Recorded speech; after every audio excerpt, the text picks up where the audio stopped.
Когда ты в последний раз по-настоящему отключался от всего? Сегодня я нашла тропу, которая делает это сама, без усилий. Пойдем проверим. Вашему вниманию тропа Визлас-Дабестака. Это чуть больше километра вдоль излучины реки Визлас в охраняемой зоне Северная Гауя. Маршрут спокойный, примерно на час-полтора. Все начинается с этого моста. Он считается самым старым доломитовым арочным мостом в Латвии и был построен в 1834 году. В XIX веке такие мосты были не просто переходом через реку. Это был шаг от временных переправ к развитию надежной дорожной системы, по которым шли товары, почта, двигалась жизнь между городами. Посмотрите на это дерево, как оно изгибается над водой. В нем столько пластики, что хочется остановиться и просто смотреть. А мы только начали. Тропа идет вдоль реки и местами проходит совсем близко к хуторам. Поэтому важно оставаться на маршруте и уважать частную территорию. И если честно, это немножко непривычно – идти по природной тропе и вдруг услышать, как тебя приветствует петух. За первым поворотом нас уже ждет встреча. Я, кстати, впервые вижу такую утку вживую. Это мускусная утка, ее еще называют индоуткой.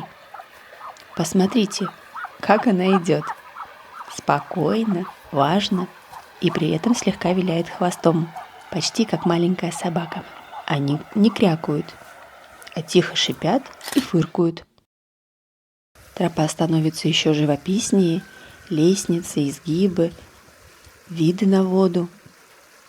Хочется просто остановиться и слушать.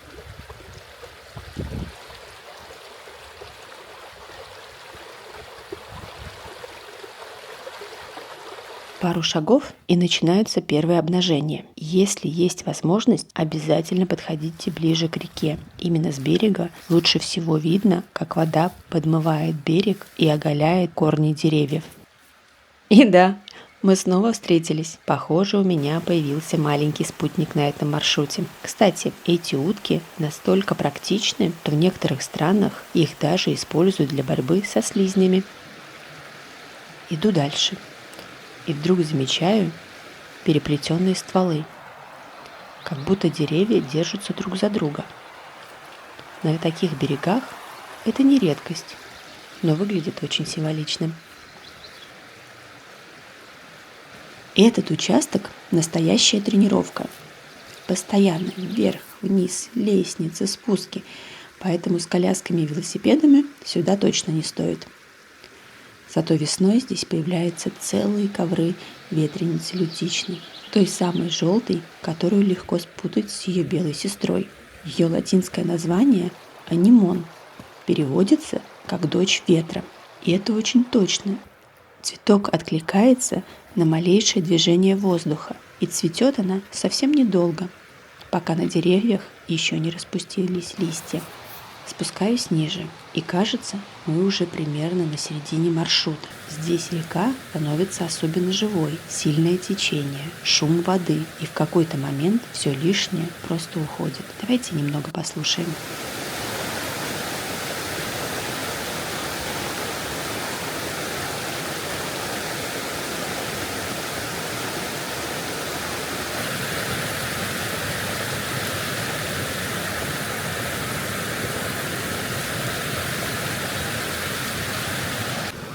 Старое дерево как будто бы само приглашает присесть рядом. И я не спорю с этим моментом. Горячий чай в руках, ветер проходит сквозь лес, свет ложится на воду, и в какой-то миг хочется просто замереть.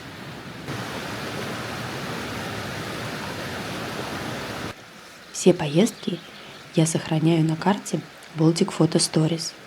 Это не просто фотографии, это продолжение путешествия с более подробными историями и описанием каждой локации. Ссылка, как всегда, в описании под видео. Дальше еще одно доломитовое обнажение. и здесь появляется ощущение зазеркалья. Вода становится почти неподвижной и отражает небо, как будто граница стирается. Мы с вами гуляем по территории Северной Гауи.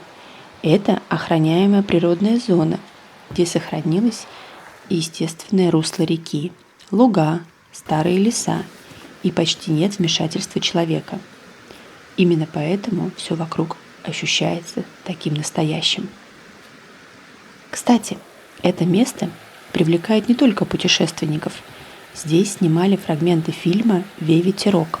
В Латвии эта картина занимает почти каноническое место. Одна из самых известных работ Рижской киностудии – экранизация по мотивам Райниса, которые воспринимают как часть национальной культуры. А вы видели этот фильм? Посмотрите на этот кадр. Вам тоже кажется, что в линиях скалы проступает профиль человека. А здесь родник. Я специально искала информацию, можно ли пить эту воду. Но точного ответа нет. Так что лучше не рисковать и просто полюбоваться. Посмотрите, какой цвет! Свежая зелень, голубое небо в отражении воды. Очень сильные контрасты для начала весны. Да, я вам скажу, каждый поворот дарит что-то необычное. Река здесь каменистая, и в резиновых сапогах по ней вполне можно идти, как по обычной дороге. И мне, если честно, очень нравится этот момент, когда ты уже не рядом с рекой, а прям в ней. Я спускаюсь в воду, чтобы снять течение поближе и просто немного побыть в нем. А вот мы добрались еще до одной достопримечательности. Гигантский валун на нашем маршруте. Его высота больше 3 метров, длина почти 6. И мимо него действительно невозможно пройти, не остановившись.